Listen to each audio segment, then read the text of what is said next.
Bayangkan Anda menonton pemandangan hijau perbatasan.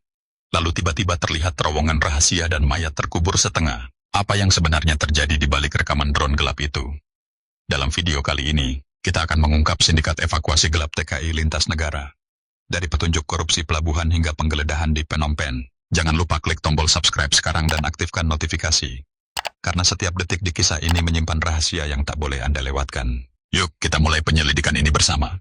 Pada pagi hari tanggal 12 Maret 2024, sebuah drone komersial DJI Mavic Pro lepas landas dari lapangan terbuka di Provinsi Trat, Thailand. Pengendali drone itu adalah pilot amatir bernama Adit Prabowo, 29 tahun, yang memiliki ketertarikan kuat pada videografi udara. Ia memulai penerbangan pada pukul 8 waktu setempat, dengan tujuan mengambil gambar pegunungan di sepanjang perbatasan Thailand-Kamboja. Drone tersebut merekam lanskap hutan lebat dan sungai kecil yang berliku secara definisi tinggi.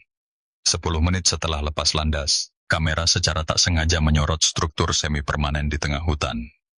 Struktur itu tampak seperti pos kawat berduri dengan sedikit lampu sorot. Dalam rekaman, 8 orang berseragam gelap terlihat mengawal beberapa individu yang tampak lemah. Jarak dan resolusi kamera membuat wajah para individu kabur.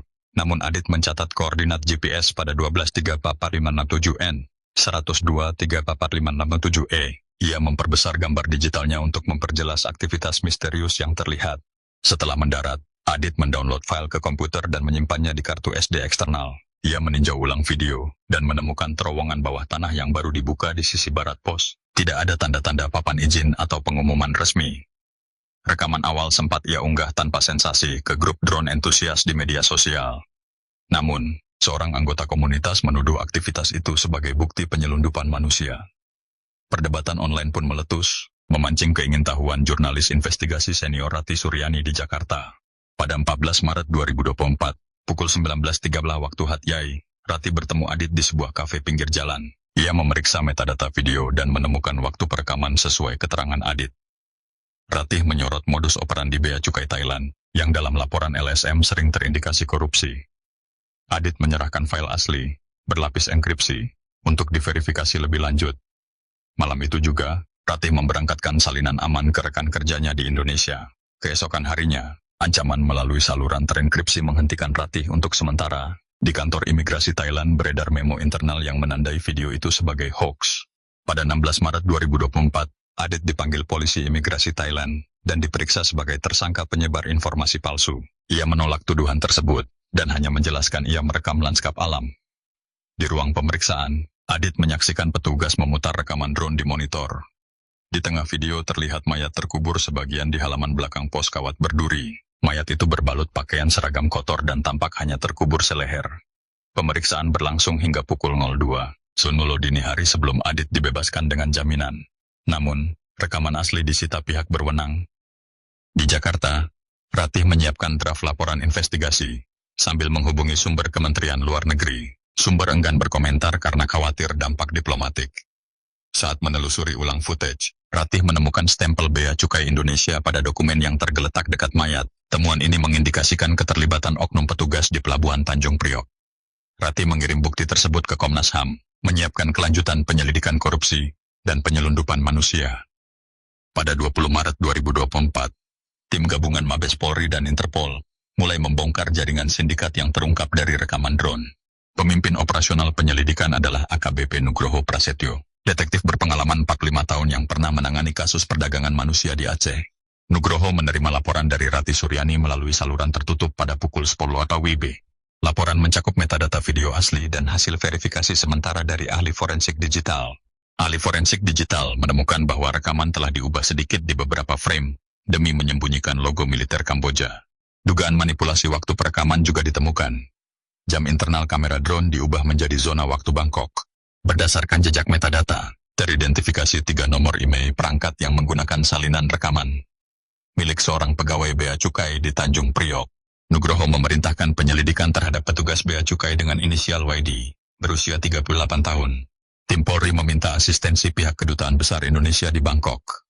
Di kantor kedutaan, pada 22 Maret 2024, kedutaan menerima tekanan diplomatik dari pejabat tinggi Indonesia dan Kamboja. Namun kedutaan juga meneruskan permintaan resmi penggeledahan pos perbatasan Thailand-Kamboja. Di Bangkok, pihak kepolisian Thailand menolak bekerja sama tanpa surat perintah internasional. Sementara itu, di Phnom Penh, satu petugas imigrasi Kamboja bernama Chandara diperiksa terkait dokumen palsu. Chandara diketahui mencetak paspor TKI palsu untuk memudahkan penyelundupan. Saat digeledah di kediamannya pada malam hari tanggal 23 Maret 2024, ditemukan berkas kontrak tenaga kerja palsu dan flash disk berisi file Excel berisi nama-nama calon TKI. Data pada flash disk diverifikasi dengan korban yang terekam dalam rekaman drone. Korban dalam rekaman adalah 12 warga Jawa Timur, Kalimantan, dan Sulawesi yang melapor hilang satu persatu sejak Januari. Setiap nama korban memiliki catatan medical check-up di Rumah Sakit PHFI, Jakarta, tapi tidak pernah berangkat.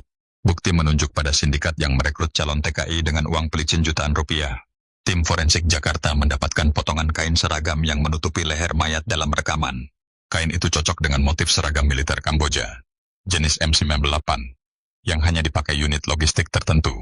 Nugroho memerintahkan pemeriksaan dokumen ekspor seragam M98 ke Kamboja. Di gudang militer Kamboja, ditemukan catatan pengiriman seragam ke gudang di dekat Angkor pada 5 Februari 2024. Rekaman CCTV pintu gudang memperlihatkan seorang pria berperawakan tegap memasuki lokasi dengan tas gendong besar. Wajah pria itu tak terlihat jelas. Namun gerakan gaid analisis memperlihatkan postur tubuh khas mantan tentara Indonesia. Tim psikologi forensik menyusun profil. Pelaku kemungkinan besar mantan anggota TNI yang kehilangan pekerjaan setelah pensiun dini. Motivasi finansial dianggap sangat kuat, mengingat keuntungan penyelundupan manusia melampaui gaji pensiunan militer. Nugroho lalu memanggil satu persatu saksi di Bandara Suvarnabhumi, termasuk pegawai catering yang pernah melihat mayat di pesawat kargo gelap. Informasi dari saksi menyebut pesawat kargo pernah lepas landas ke Krabi dan mendarat kembali di Jakarta beberapa hari sebelum video perekaman. Pesawat itu terekam radar sipil, meski tanpa nomor penerbangan resmi. Nugroho memerintahkan penyusupan petugas Polri ke kru ground handling yang mengatur penerbangan. Dalam wawancara tertutup, petugas ground handling mengaku diancam senjata oleh oknum berseragam tanpa identitas. Perintah itu datang lewat telepon dari nomor rahasia yang dikodekan sebagai Komando Salam. Ahli sinyal berhasil melacak nomor itu ke operator GSM di Sulawesi Selatan. Di Jakarta, Rati Suryani mulai menulis artikel panjang berdasarkan temuan Nugroho. Ia memasukkan kutipan hasil forensik digital, profil psikologi pelaku, dan analisis jalur logistik gelap. Penerbit media digital menunda publikasi karena kekhawatiran pencabutan izin siaran. Rati kemudian menawarkan naskah ke platform internasional untuk membypass sensor lokal. Sementara itu, YD, petugas bea cukai di Tanjung Priok, tiba-tiba mengajukan cuti sakit. Rekening bank YD memperlihatkan aliran dana mencurigakan senilai 500 juta rupiah dalam 3 bulan terakhir. Nugroho menahan istri YD dan menanyainya sebagai saksi kunci. Istri YD panik dan menyerahkan pesan suara berisi ancaman dari nomor tak dikenal. Pesan itu memperingatkan YD untuk tidak bersuara atau keluarganya akan dijaga dengan baik. Nugroho memutuskan melakukan perlindungan saksi bagi istri YD. Data terakhir menunjukkan YD meninggalkan rumah pada 25 Maret 2024 malam dengan koper besar. Polisi anti-teror Thailand juga mulai memantau aktivitas komunikasi via satelit di kawasan perbatasan. Mereka mendeteksi frekuensi tak berizin yang digunakan untuk koordinasi sindikat. Frekuensi itu aktif pada pukul 02.27 WIB setiap malam, bertepatan dengan waktu ekskavasi mayat dalam rekaman. Bukti baru ini menambah lapisan misteri dan memperlihatkan sinergi antar negara dalam kejahatan. Di markas Komando Nugroho, tim mencetak peta jalur migrasi TKI ilegal dengan garis merah tebal. Peta itu menunjukkan lokasi jenazah berikutnya yang mungkin terkubur di timur Angkor. Nugroho memanggil Rati secara rahasia untuk mempersiapkan tim ke lokasi penemuan baru.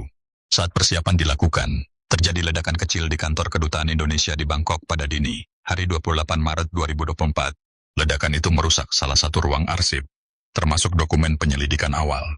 Nugroho menemukan potongan kabel dinamit di lokasi, menandakan seseorang ingin menghalang-halangi penyelidikan. Pada 29 Maret 2004 pukul 15 WIB, AKBP Nugroho Prasetyo tiba di Laboratorium Forensik Polri di Jakarta untuk meninjau hasil autopsi mayat TKI yang tertanam di hutan dekat Angkor. Dokter forensik menyampaikan bahwa korban meninggal bukan hanya karena tertimbun tanah, melainkan akibat leher yang dicekik dengan kain seragam M98, mengindikasikan eksekusi terencana. Pemeriksaan toksikologi juga menemukan jejak sedatif kuat dalam aliran darah korban. Diduga diberikan beberapa jam sebelum pemakaman. Nugroho menandai sampel kain seragam M98 yang ditemukan di lokasi penguburan berikutnya sebagai bukti kunci. Tim forensik digital menyerahkan laporan baru yang menegaskan manipulasi metadata. Drone. Stempel waktu asli menunjukkan rekaman dimulai pada pukul 02.27 waktu Indonesia Barat. Pada saat itu, kanal frekuensi gelap sudah merekam koordinasi antara YD dan seorang kontak misterius dari Kamboja. Rekaman sinyal satelit memperlihatkan aliran data terenkripsi yang dipakai untuk memerintahkan ekskavasi mayat kedua pada malam yang sama. Nugroho memerintahkan tim TI mendekrip pesan suara yang tersimpan di flash disk Chandara. Hasil analisis menemukan urutan kode 07 KPSTKI yang merujuk pada zona operasi Kamboja Thailand. Sementara itu, Rati Suryani menerima salinan berkas rahasia dari sumber Kementerian Luar Negeri yang mengungkap adanya surat perintah rahasia Operasi Kamboja Gelap 2024. Surat itu ditandatangani oleh pejabat tinggi Bea Cukai Indonesia dan disetujui oleh perwakilan duta besar, menunjukkan dukungan diplomatik terselubung. Pada 30 Maret 2024 pukul 14 WIB, Nugroho memanggil Chandara ke ruang interogasi di Phnom Penh via video conference. Chandara memilih bicara setelah diberikan jaminan perlindungan saksi dalam program internasional. Ia mengakui bahwa jaringan ini melibatkan mantan tentara Indonesia bernama Denny Prakoso, pensiunan kopral yang direkrut sebagai koordinator lapangan. Nama Denny muncul di daftar personel yang menerima pasokan seragam M98 dari gudang militer Kamboja. Dokumentasi pengiriman memperlihatkan tanda tangan seorang perwira yang menyerupai inisial DP. Tim psikologi forensik Polri menyusun profil Denny sebagai pria 42 tahun, dengan riwayat tunjangan pensiun tertunda dan gejala PTSD berat. Analisis wawancara terdahulu mengindikasikan bahwa Denny merasa dikhianati oleh institusi militer. Motivasi utamanya adalah finansial, didorong utang kartu kredit, dan kebutuhan membantu keluarga yang tertinggal di Sulawesi. Dugaan ini diperkuat oleh data perbankan, yang menunjukkan setoran rutin ke rekening Denny dari rekening YD. Di Jakarta, Rati meneliti kembali pesan enkripsi yang bocor, menemukan referensi ke uang panjar 500 juta yang belum dilunasi. Sementara itu, penyidik Thailand menemukan bukti amplop berisi uang suap di ruang ganti staf imigrasi pos perbatasan. Amplop tersebut bermaterai palsu, serupa dengan yang digunakan di satu stempel distribusi paspor di Tanjung Priok. Nugroho memerintahkan penyidik Bea Cukai untuk menyita berkas transaksi terkait pelunasan suap itu. Investigasi keuangan mengungkap rantai aliran dana dari perusahaan fiktif PT Angkor Nusantara, milik YD. YD dipanggil kembali ke Jakarta pada 31 Maret 2024, namun ia tiba-tiba menghilang bersama seluruh keluarganya. Tim penelusuran menemukan bahwa YD sempat check-in di Bandara Soekarno-Hatta menuju Kuala Lumpur. CCTV bandara menangkap YD berjalan bersama seorang pria bertubuh kekar yang diduga Denny Prakoso. Nugroho memerintahkan Interpol menahan YD di KLIA, sementara tim Polri menyiapkan surat ekstradisi untuk Denny. Pada hari yang sama, Rati mendapat kabar bahwa drone Adit berhasil merekam Denny memasang ranjau waktu di hutan perbatasan.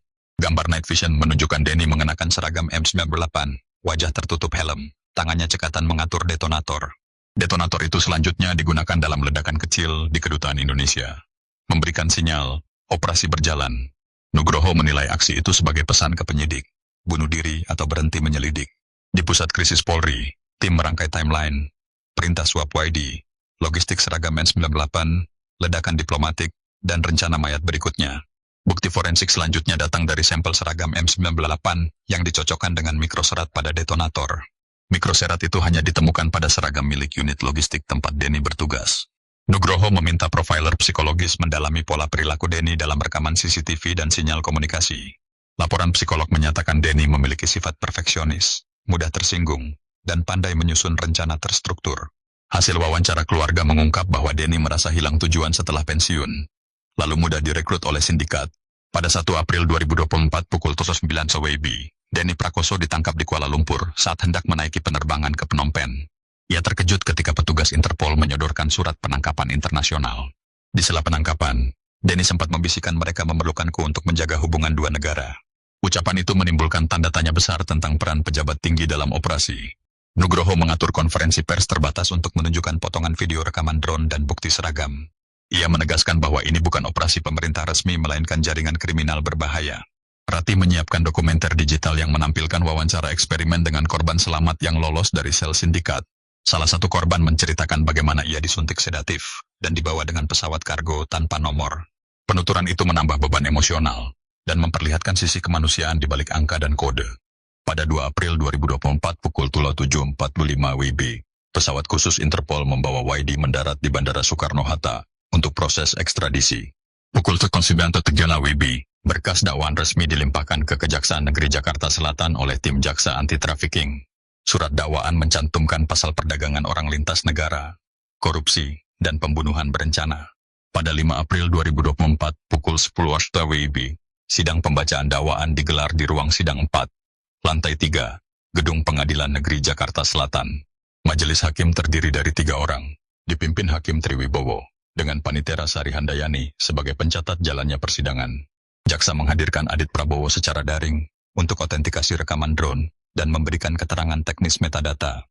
Proyektor menampilkan potongan video terowongan bawah tanah dan titik koordinat GPS sebagai bukti audiovisual. Tim forensik Polri memaparkan hasil autopsi yang menunjukkan cekikan kain seragam M98 dan jejak sedatif. Dokumen Operasi Kamboja Gelap 2024 diserahkan sebagai barang bukti kunci, terstempel resmi oleh Bea Cukai Indonesia. Di bangku saksi, Rati Suryani duduk dengan catatan lengkap hasil investigasi jurnalistiknya. Saksi korban selamat tampil lewat rekaman video rahasia yang direkam di rumah aman, dengan suara termodulasi untuk menjaga identitas.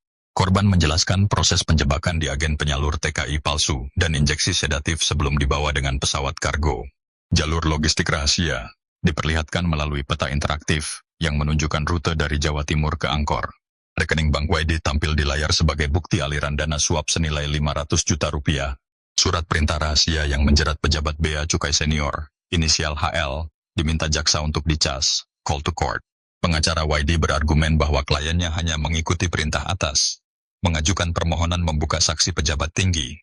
Permohonan tersebut ditolak oleh majelis dengan alasan rahasia negara dan menjaga kepentingan diplomatik bilateral. Jaksa menampilkan bukti mikroserat M98 yang menempel pada detonator ledakan Kedutaan Indonesia di Bangkok. Pakar frekuensi satelit diwawancarai secara daring untuk memaparkan pola koordinasi sindikat pada kanal gelap pukul 02.27 WIB. Pengacara YD menuduh rekayasa frekuensi untuk mengkriminalisasi kliennya. Pada 7 April 2024 pukul 14 WIB, sidang dilanjutkan dengan pemeriksaan Chandra melalui tautan video conference.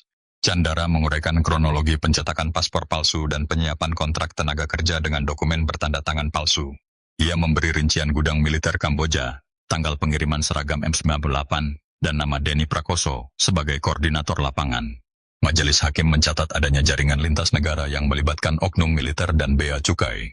Pada 10 April 2024, persidangan menghadirkan saksi ahli psikologi forensik untuk memaparkan profil Denny dan YD. Psikolog forensik menegaskan bahwa Denny memiliki PTSD berat, motivasi finansial tinggi, dan kecenderungan perfeksionis. Sementara YD dinilai rentan pada tekanan ekonomi dan godaan suap, dengan sedikit kemungkinan bertindak tanpa perintah. Jaksa menampilkan kronogram pesantren kripsi yang menunjukkan Denny memberikan instruksi detik-detik sebelum ledakan. Rekaman CCTV Bandara Soekarno-Hatta diputar ulang untuk menguatkan keberadaan Denny bersama YD sebelum pelarian. Pada 12 April 2024, Amnesty International menerbitkan laporan pengamatan persidangan, menyorot intimidasi terhadap keluarga korban.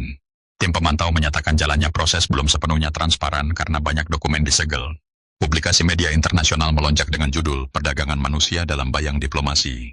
Tekanan opini publik memuncak saat demonstrasi kecil di depan gedung pengadilan, meminta keadilan tanpa pandang bulu.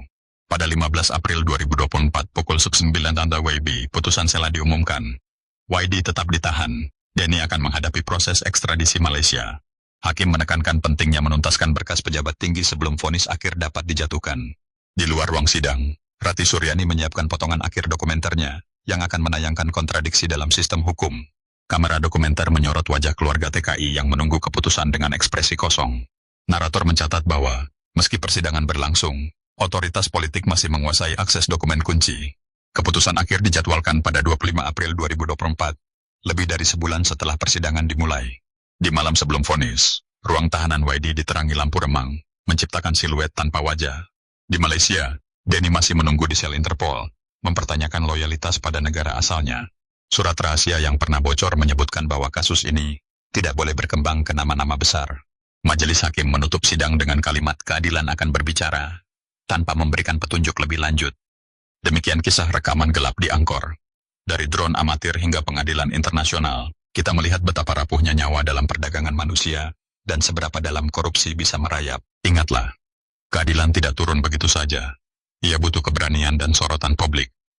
Jika Anda tergerak oleh cerita ini, beri like, tulis komentar pendapat Anda, dan bagikan video ini. Untuk cerita selanjutnya tentang misteri kejahatan yang mengguncang, tonton video di layar kanan. Sampai jumpa di penyelidikan berikutnya.